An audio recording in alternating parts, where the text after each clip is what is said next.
This is SoberPod. SoberPod Connect. SoberPod.com. Yeah, SoberPod, keep it authentic, no facades. If it's real, then you know it's ours. Welcome. What happens when two strangers sit down face to face and they talk about the challenges of getting and remaining sober? You know, it's with no scripts, no experts, no filters, no nothing, just honesty, because that's the way that we like it. And we hope that we create an opportunity for human connection in each episode by pairing two complete strangers who have never met before, which is so totally wonderful for this episode especially, and then just share their lives in sobriety. In this conversation, Todd and Cat share their personal journeys to sobriety, discussing the challenges and triumphs that they faced along the way. You know, they explore the role of reddit.com/r/stop drinking, as well as Alcoholics Anonymous, which is a very familiar path for all of us. You know, they talk about the challenges of getting sober, but they also talk about the challenges of long-term sobriety. So if you're interested, please listen on. If not, go ahead and change the channel. But hey, I would like to say, please like, subscribe, and buy the book and do all the wonderful things. Visit SoberPod.com/connect if you want to do an episode like these two people have just done. Thank you very much. See you later. Stay active and stay sober. Okay, hi there, Todd. Hi, how are you? Nice. I'm good. How are you? I'm great. Yeah, so I pretty much knew I was had problems with alcohol from the get-go. I think I was blacking out when I was 14. Yeah. So I always knew that alcohol wasn't, we didn't have a great relationship, me and alcohol, but I tried every which way to get it to work. Oh, yeah. Yeah. Right up until, so, and then right up until the end. So my mom died from drinking, the effects of drinking in 2018, December of 2018. And I started therapy. I started a lot of therapy. Mm-hmm. But I was still drinking. That was 2018, and then 2021 was when I quit drinking. So I took 3 years of me working on myself and I guess doing the background work so that I could get to a point where I could quit. Okay. Quit, for the last time. Right. Yeah.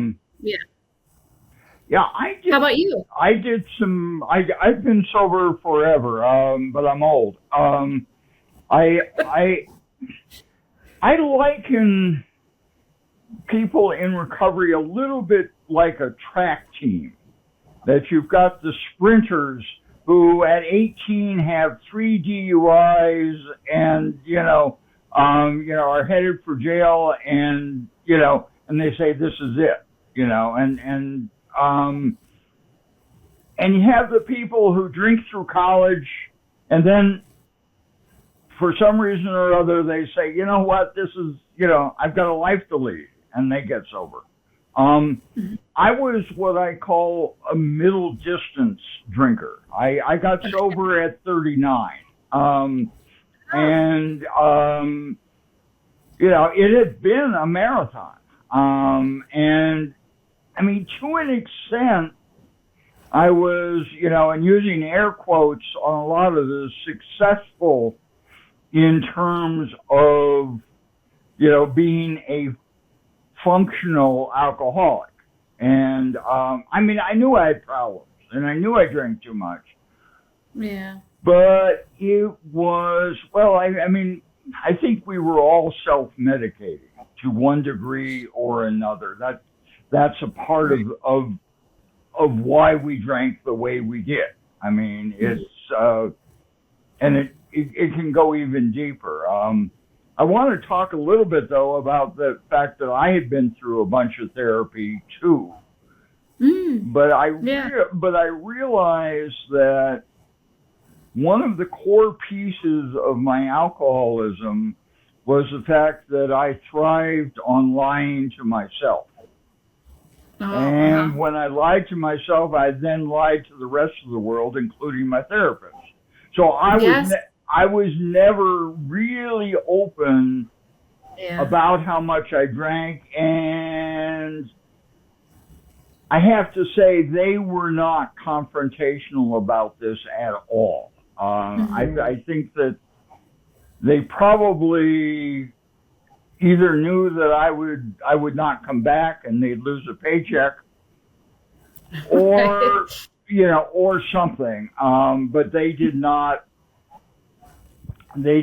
focus on this, and that I mean I don't know. I mean, there's a great debate. Do you have to drink every drink before you quit? And I'm not sure how true that is. I mean that if the right person had come at the right time, could I have gotten sober, when I was 27 or even 21 when I had, I'm in AA, which is me too. Yeah, me too. It's an interesting thing. I mean, I'm agnostic and have found my own way through the God stuff there. Right. But when I was 21, I was on my way to a bar and got hit by lightning. And what? Yeah. I mean, and we talk about conscious contact with God, and it doesn't get a whole lot more conscious than that. And but I still made it to the bar. Sure. I mean, of course I made it to the bar. I went to I was just before I graduated college, and I was going out, and there was a thunderstorm, and I was 21. I was incredibly stupid for someone who was 3 days away from graduating college. And, anyway, the thing that saved me was that the rain was blowing so hard sideways that I was soaked. Yeah. And I had 1 foot in a puddle. Oh. And so it went down my side. What? Yeah. And I had no feeling in my arm because I was holding an umbrella, of course. The highest point on the hill, of course, was this metal umbrella. Wow. Anyway. Well, but I mean, Todd, if you think about it, then that you definitely weren't ready. If a bolt of lightning didn't get you to stop. Exactly. Yeah. Yeah. I use that when I share every so often. Yeah. Yeah. I had to. I mean, I never got a DUI or anything, but oh man, countless terrible blackouts and hangovers, and it. Even watching my mom drink herself to death and my brother be in and out of prison with addiction issues. And I just, it was, and it was a random day that I quit. It wasn't even like I had finally gotten pulled over or, my husband had given me an ultimatum or something. I just woke up one day and I had been lurking on stop drinking.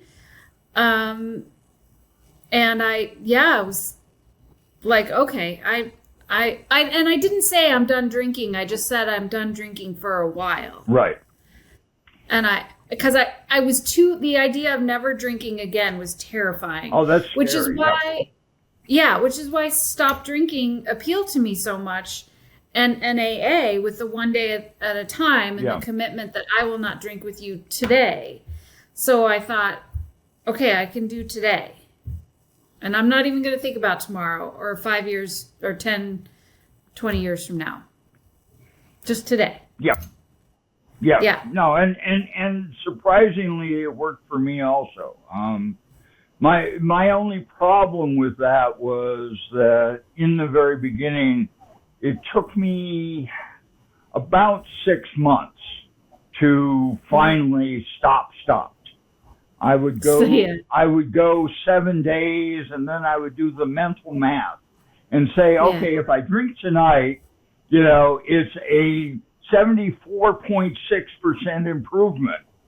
That's that and give myself, I talked about it as patting myself on the back with a 6-pack. Yes. Yeah.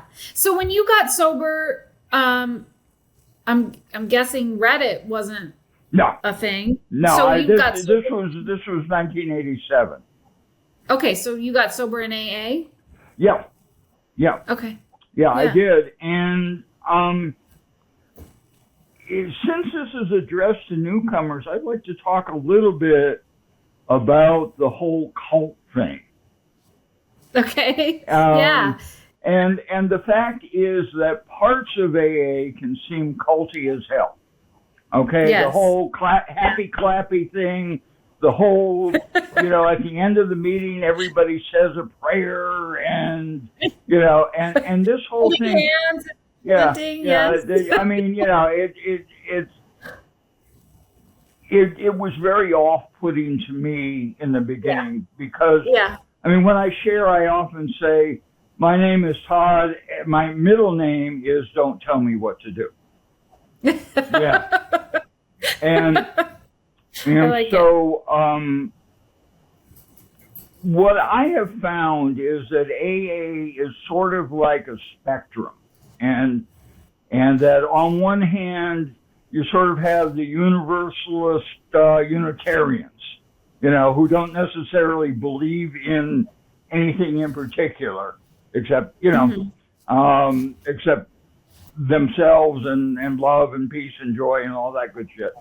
And then on the other side, you've got, the Orthodox whatever, the Trappist monks who never speak, the Hasidic who devote their lives to prayer and all of that stuff. And but in AA, if you look, you can find meetings that will suit you. And there are now, there weren't when I got sober, but there are now specifically agnostic meetings. And that, but the thing is that there is a sense of community about AA. Yeah, go on. Yeah, I wanted to talk about that because, I got sober in 2021, but I refused AA. I just didn't want to have anything to do with it because I thought it was kind of culty.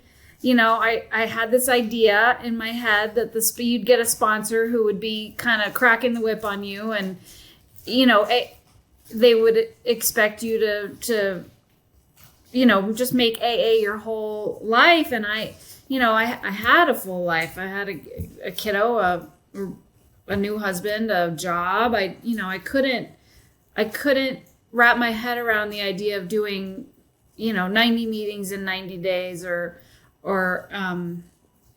all that stuff. I didn't, and it kind of, the impression I had was that it was all or nothing. If you're not willing to do AA exactly the way, I don't know, your sponsor or someone tells you to do it, then you're not an alcoholic or you're not ready to quit or you're not ready for recovery or whatever. All the bullshit. So I didn't go to AA for years. It took more therapy and group therapy. Part of it was the culty thing. Part of it was that I didn't want to be in a room of strangers talking about what was going on with me. The vulnerability felt like I was so raw from all the struggles with alcohol. And I felt, we have that idea that we're the only ones going through the shit we're going through. Right. And, and we're, what is that you're the shiniest piece of shit or something? I don't know.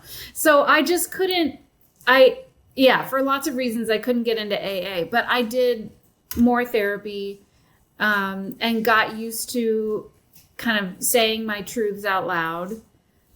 And then I started to get kind of lonely because I'm married to an active alcoholic and most of my loved ones and friends and family are drinkers. And I just wanted to be able to get in a room with people and talk about being sober and recovery and all that stuff. So it's probably only been the last year and a half, 2 years that I've gotten active in AA. Okay. And, now I have a sponsor. Now I go to a couple meetings a week. I listen to the AA speakers all the time. And I love it. But I think I had to wait until I was, okay, open and receptive to it. Yeah. So go on. Yeah.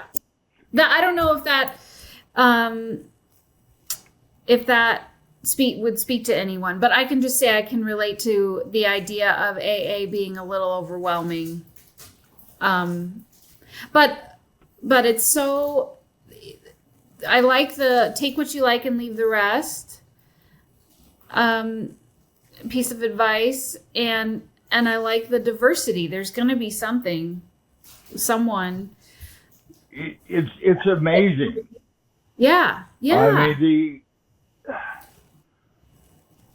I often talk about AA as being an incredible graduate degree or graduate level course in life, and that the people you meet there you would never meet anywhere else.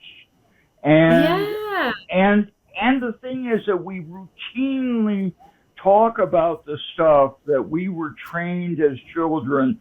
We don't talk about that. Yes. Oh, no. That's your feelings. We don't have feelings, but if we have feelings, we don't talk about them. And in AA, people are out there with all sorts of stuff. And I think that the thing that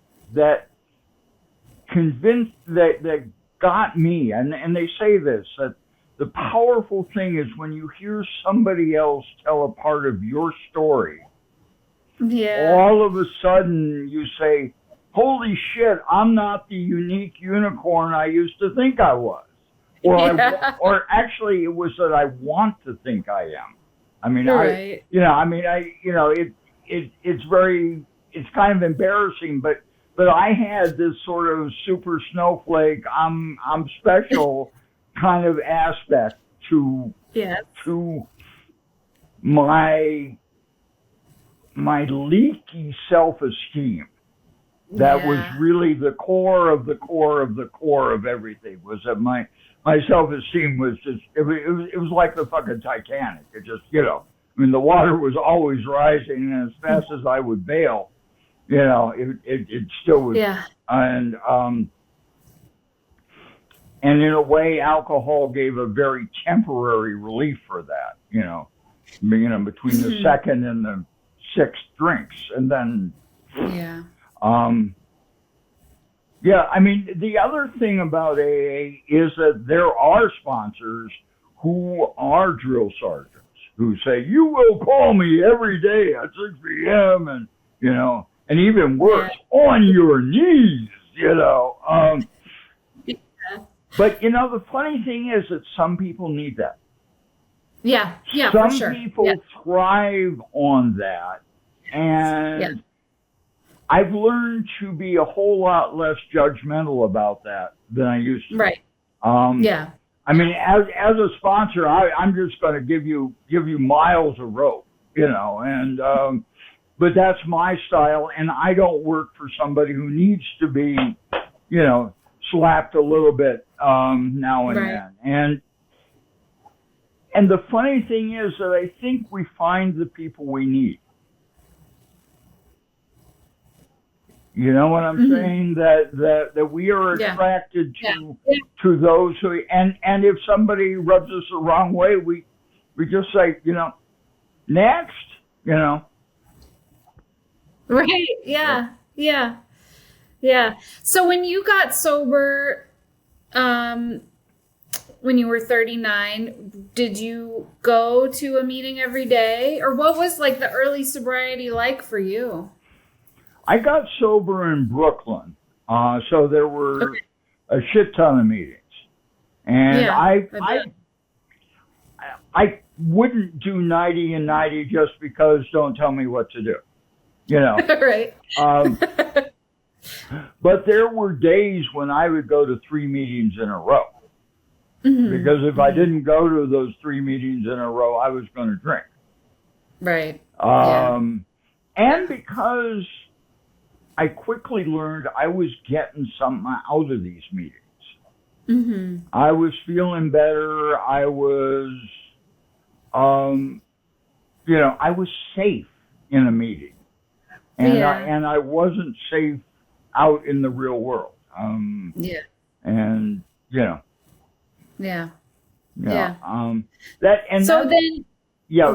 Just for one quick thing, that's the other thing about AA is that it is amazingly huge.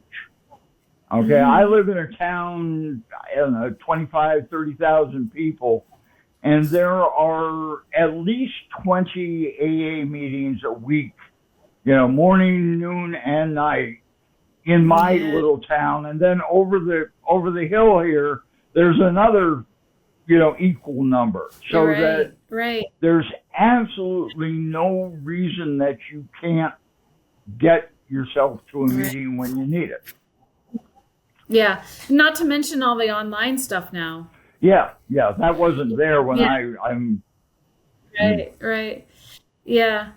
So then, I don't know if this question will make sense to you, but this is an experience that I am working my way through, is how my professional life is changing with sobriety and with like long-term involvement in AA. You know, like the culture we're in is, you know, climb the career ladder and work as much as you can, and you know, that's your life, right? Is work. And then the more involved I am in AA, the more time I spend in AA, the more I realize that I want AA, or I want my sobriety, my recovery to be the focus of my life. So it kind of is shifting things, my perspectives, my goals, professionally. Did you have any kind of experience like that? Yeah, I mean, I think that recovery allows you to put life in perspective. And that, I mean, so much of my existence was fear-based. Yeah. Before I quit drinking. Okay, the fear and anger are what I call Kentucky cousins, if you know what I mean. They're real close. And apologies to anybody from Kentucky who takes that the wrong way, but you know, right. It's and so as I got sober, I lost a lot of fear. I also became a lot more productive because I wasn't disappearing for 2 or 3 hours at lunchtime, you know, and I wasn't hungover in the mornings, and I was, you know, I mean, it all kind of worked itself out that way. There's also just an incredible amount of, I don't know if it's karma, I don't know if it's luck, I have no idea what it is, but I had been totally stuck in a career path. And then one day, you know, I get a call to go, you know, on a project, which turned out it was something of a suicide project, but I was able to carry it off. And months later, I was able to parlay that into, you know, a nice little advancement, and that was good. And I mean, I certainly couldn't have done that if I'd been drinking. I was a much better worker in recovery. but it also, I mean, I think also a certain amount of it was that loss of the fear. Yeah. That, you know, everybody else was totally, you know, trembling when, you know, we had a couple of, you know, those dictatorial bosses around, and I was just, you know, first name basis with them, you know, because I didn't buy into their huff scary monster shit, you know. Right. Yeah. And I have absolutely no idea how I got away with it. Absolutely not.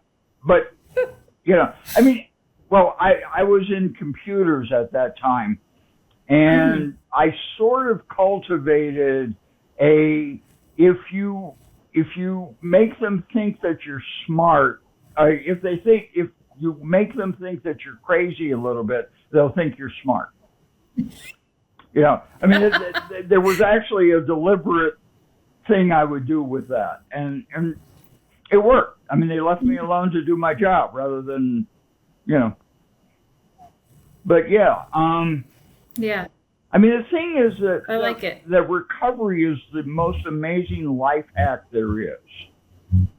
That thing the thing I talked about earlier about living a life without lies is just, I mean, it's like in computer games, you have these modes of, you know, you can make it super hard or just cruise on through, and just not having to keep track of what I told somebody. Right. You know, I mean, the amount of mental energy that we spend doing that is just phenomenal. And it's all a waste. Yes. You know, because... Yeah. Mm-hmm. So, so you've been sober for quite a long time. Do you ever have moments of, I don't know if cravings is the right word, or moments of, you know, problematic thinking or getting overwhelmed or? Not much. My last actual, you know, grab your shirt drinking impulse was on September 11th. But that was exceptional because of 2001 when I was evacuating Lower Manhattan, and it was bad. I mean, you know, there was smoke, there was you know, the buildings were about to come down, and we walked, the streets were just filled with people all silently walking, and there was this hole in the wall bar with his door open, and it was dark inside. And I felt that. But again, I had been sober about 14 years then, I guess. So you know, one foot in front of the other, and 2 steps later, I was free. I was gone, and I couldn't have even walked back into the crowd at that point. But before that, it had been 12 years or so. I would say there was a divorce in there that sort of took me through the ringer, but I didn't drink. But and that brings me to one quick little thing, which is there is absolutely nothing I can't make worse if I drink. Yeah. Right. Yeah. And sometimes way worse. No shit. Yeah. So do you ever feel like you need to work the steps about something or? I mean, the steps are very important.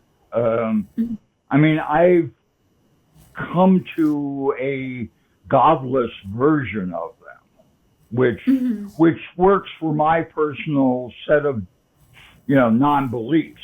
But what they are is tools. They're tools for essentially repairing your self-esteem and not digging holes to fall into. I mean, that's basically what they are. I mean, and so much of our life was digging that hole and then walking right into it. I mean, we were very, very good at that. And so I use the steps all the time. I think that they are, I mean, it's interesting how they are an evolution of, I mean, Bill stole them from the Oxford group and others. So, I mean, there's some interesting history there, but they are, you know, and he really wanted to get 12, because there were 12 apostles or some I don't know, whatever. But as a way of living, they're you know, again, it's a life hack. You know, and the whole acceptance thing, you know, is you know, I mean, the minute I realize that I am powerless over other people, you know, all that fell away. Right. Yeah. That's a realization I have to have every few minutes sometimes at work.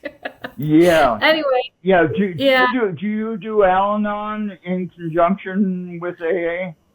I don't. I had been doing Al-Anon, and then I got so involved in AA that Al-Anon fell off my calendar. But it's coming up more and more in conversations and things. So, you know, I need to get it back on my calendar.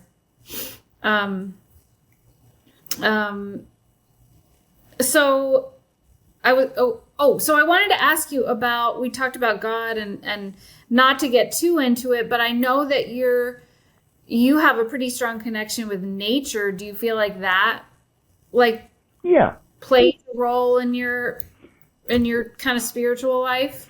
Yeah. No, I am certainly not religious, but I do see myself as spiritual. I live in the woods. I've got this family of beavers down at the bottom of the hill, and I have a meditation with them every morning while they, you know, when I feed them apples. I mean, you know, and I'm not supposed to do that, but you know, you tell them that. Right. And I think so much of recovery is becoming right-sized. And, you know, and comfortable in my own skin. And I think that nature allows me to do that. Not setting my pants on fire on a regular basis also allows me to do that, you know, which is what I was doing when I was drinking, essentially, you know. I want to throw one thing from Al-Anon at you. One of the best acronym that I've ever heard is AFGO, AFGO, another fucking growth opportunity. Right. Yes. And it applies to AA also, but I heard it first in an Al-Anon room, and because like you, my mother drank a lot. She didn't drink herself to death, but she drank a lot. And you know. Yeah. They do tend to go together, don't they? The codependency and the problematic relationships, and then the drinking. Yeah. So do you go to Al-Anon also? I don't at the present time. Right now, I'm just going to 2 AA meetings a week, and one of them is in prison. Right. And but yeah, no, I've gone to a number of what they call double winners meetings, which are incredibly powerful because they allow people to really talk about, you know, the whole dynamic. Because, I mean, let's face it, alcoholics often are socially inept, okay?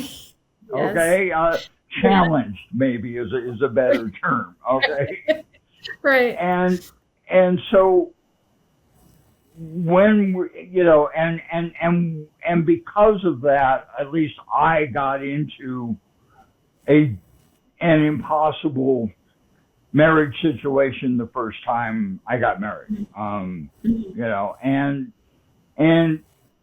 But also just in terms of being able to talk about stuff, in terms of relationships and stuff. And I think there's obvious overlap, the same steps and everything else, but there are aspects of Al-Anon that are very valuable to a lot of alcoholics. I mean, I'm not going to say every single alcoholic needs to go to Al-Anon, but it's valuable. Yeah. No, I agree. I agree. And even though I'm not going to meetings right now, I have literature that I refer to often, and people that I talk to from Al-Anon. And so it's still a little bit in my brain. Okay. So besides your 2 meetings a week and your time with the Beavers, what else do you do kind of on a regular basis that keeps your recovery strong? Oh, I sponsor a number of people, most of whom are low maintenance, and so some of them I don't hear from for 6 months at a time. But some of them I do, and when, and that's a very powerful thing. I go to breakfast with one after my Saturday morning AA meeting, and that's a powerful connection. And yeah. And do you read? Are there things that you read, or I know you're really active on Reddit. Yeah, I think Reddit has given me a chance to do some 12-step work, or even pre-12-step work, in stop drinking and stuff. Right. Yeah. I know when I was new, I really appreciated having the old timers like you around for so many reasons, but it's really great that you're active on stop drinking. Yeah, it's an amazing thing to have watched the growth of it. I mean, I don't know, there were maybe 15,000 people on it when I started, and then, it's just blossomed. And, now, I mean, their total number, which is very high now, undoubtedly includes, 17 accounts for certain people who have, quit and then come back and quit and come back and forgotten their passwords and all of that. So I'm not sure that it's a figure of active, but it's huge. And I have to give a shout out to the mods there. They do an incredible job. And sometimes they gotta be, kind of strict and mean and stuff, but it's necessary, because especially when you've got people who are still drinking. And Well, and we're, as speaking for myself, when I was new on there, I was so fragile and vulnerable. It didn't take much for my little feelings to get hurt. Oh yeah. And any excuse to drink, right? So I really appreciate that the mods keep it on the up and up, to try to help us all play nice while we're working on learning how to play nice. Right. Yeah. So Carl gave us the wrap it up message. Oh, did he? Okay. He said, what advice would you give to the newcomer who might be thinking about getting sober and considering a sober lifestyle? Keep we've kind of coming talked back. about it. Yeah. Yeah, keep coming. Yes. But Yeah. I also will say that I slipped a lot. Okay, and I am incredibly lucky that I survived those slips. Okay, now that I've been on the other side for a long time, I will say that there's no guarantee that you're going to get away with it this time. You know, and I mean, I've been to too many funerals, is what I'm saying. Yeah. And that this is serious shit we're dealing with, and you know, that a slip isn't, oh, well, I'll just, I'll just have a few and everything will be okay in the morning. It may well be. And maybe 999 times out of 1,000 it will be. But that one time can kill you or get you in prison or, Yeah. Right. Yeah. Yeah. I like what you said about keep coming back, because I think that was a big part of how Stop Drinking helped me, is that I saw so many people that kept coming back.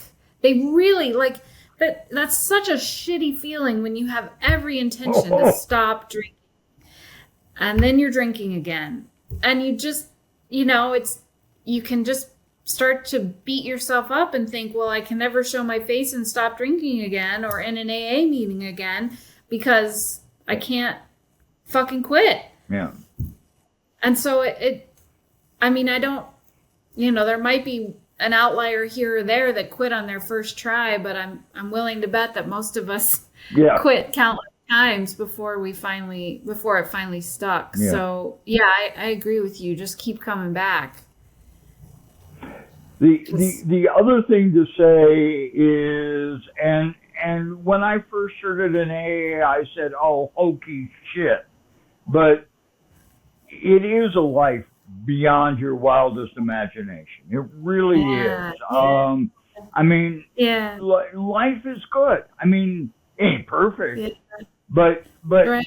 I'm not actively making it worse, which is what I was doing. Yes. Yeah. What about you? What do you have to say to the newcomer?